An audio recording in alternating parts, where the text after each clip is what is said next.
Okay, so I'm going to start working at this, and this is probably going to take a little while. It's going to be sped up a bit as I go, but we'll just see how long it takes. I've got a bunch of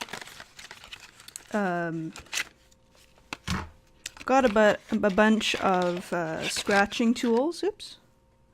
I've got a bunch of scratching tools that I normally use for scratchboard. But because they are metal, I figure they might be useful. I'm not going to hold them directly underneath my heat gun. What I'm going to do is I'm going to heat up the model itself, and then just try to sculpt as it cools. Just because these handles are also plastic, and I don't want them to warp.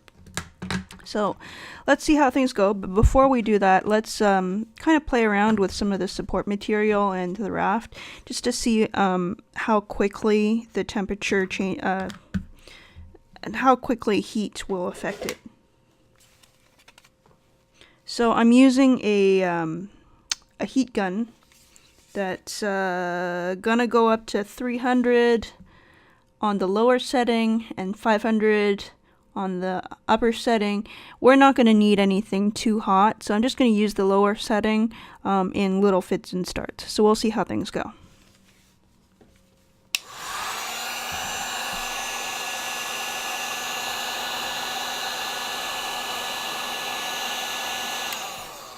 Okay, so that's just a few seconds there.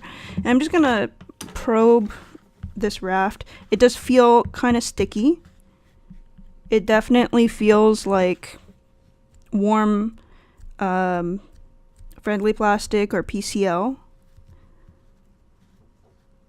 And the raft is it's actually, it feels almost like fabric because it's kind of moving in the way that fabric would.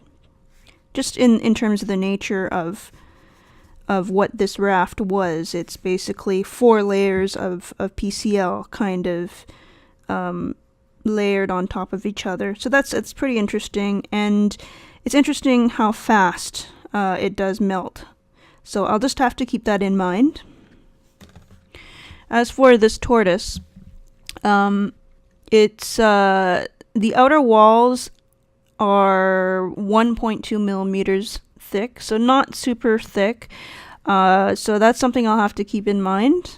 But first, what I want to see is how well I can fill this part in, and then how well I can kind of smooth this down. So maybe I'll start off with the bottom here.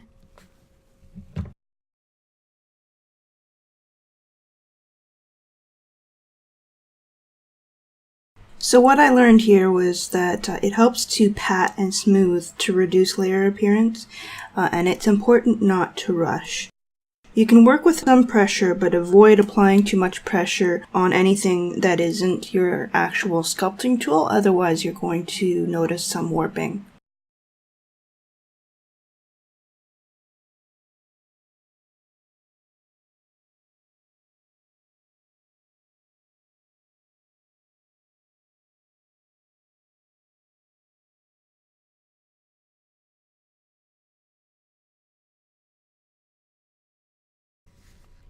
A while ago, there was a filament that was on Kickstarter. This would have been back in, I think, 2016. I'm not going to name them because they know who they are, and most people who have been looking for this sort of material know who they are. But the reason why I'm not naming them is because they haven't really produced. And I'm kind of glad I dodged that bullet. I mean, I wish the best for their product, and I actually really do want to try it and compare that product to this product, because I think that one is a little bit more of like a wax-based, wax and clay-based filament as opposed to PCL. But unfortunately, they have yet to produce a thing, at least on a mass market level, which is a bit disappointing.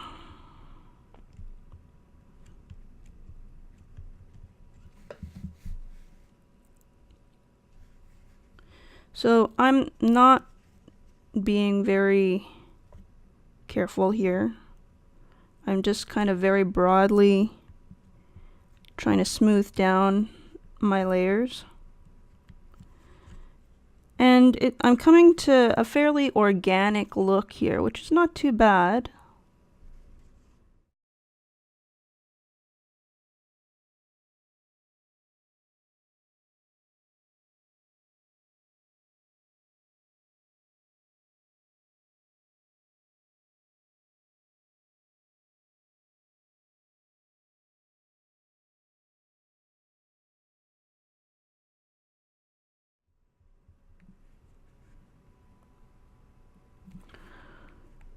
Now I'm also wondering whether giving it a thicker shell would have helped.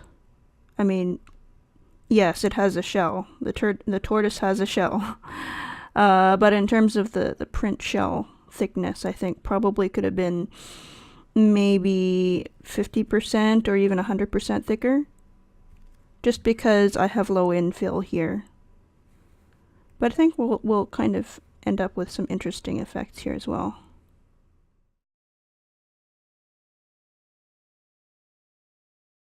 Here I think you can see that there's just a lot of back and forth in terms of detailing and reheating and detailing and reheating. I'm also doing a bit of scraping here with a scratchboard scraper tool, and that helps me to further define a lot of the little valleys that are present in the tortoise shell.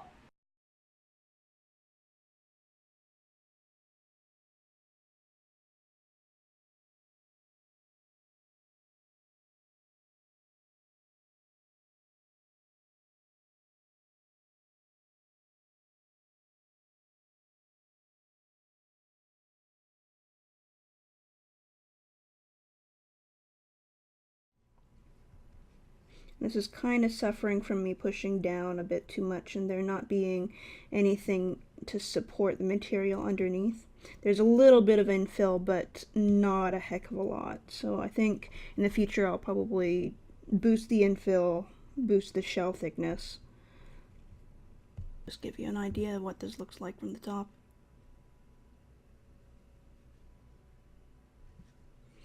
I'm liking this part here. It's quite organic. This needs to be filled in still quite a bit. And I'm just defining this side a little bit more, kind of squishing it and giving it a more organic look.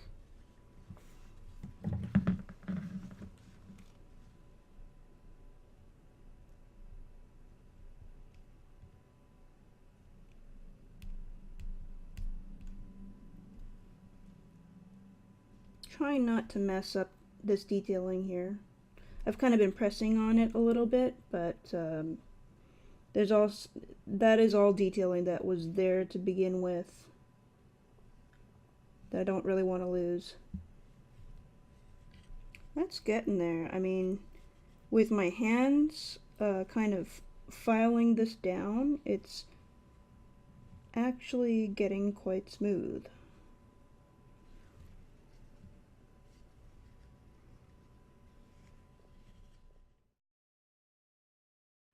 So all in all, this took about an hour to kind of modify, and the print itself took around 3 hours total. That was a 0.2 millimeter layer thickness, and I think this model, the current size is roughly 2 by 3 by 1.5 inches in size, so it didn't take too long. The original print quality was quite decent. It just needed a little bit of refinement.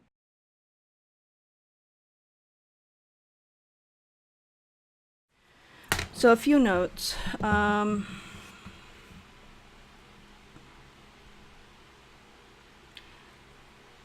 It's an interesting filament. I do like the print quality, and the reworkability is quite nice once you get a hang of it.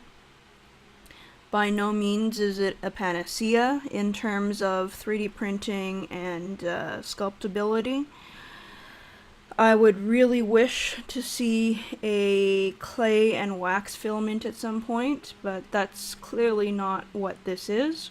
This is essentially printed PCL. Not printed, but PCL in filament form. And for what it is, having sculpted with friendly plastic, it's pretty decent. It's pretty controllable. You do need to print with a thicker shell, perhaps not necessarily too much infill, depending on what you want to do. It can be smoothed, but you should be aware that smoothing will lead to the potential of detail loss, so you should be prepared to sculpt some back in.